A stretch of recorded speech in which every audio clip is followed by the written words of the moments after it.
Jean, always great to speak to you because you make sense of a market that at times seems a little bit directionless. Is it all about trade and what central banks can do in the event of a downturn on the economy?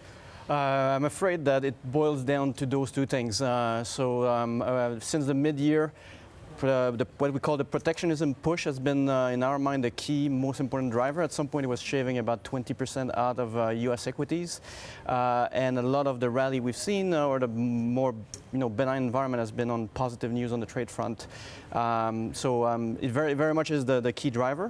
Will continue in our view, and then the other piece is the central bank.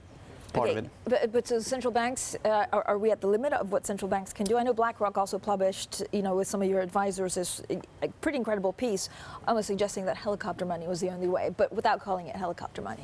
Yeah, so I guess we were taking a perspective in that piece that is over the next couple of years, not right now.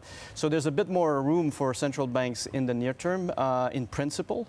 That said, when you look over the course of the next few quarters, we think it's going to be harder, or the bar for the Fed to ease further is higher. The bar is higher, and we might expect a bit more easing in the ECB front, maybe BOJ in the EM world.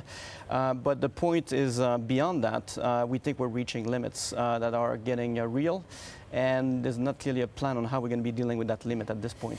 Overall, Jean, how do you deal with Treasuries? So what do Treasuries do in this environment where equities are telling us one thing, Treasuries and bonds in general are telling us something that could be looking quite different? So that's related to the bigger question about reaching limits on the central bank front. But we've been advocating, and we continue to believe that sovereign bonds play a very important role in portfolio in terms of providing protection or edging against these tensions we're seeing on the trade front.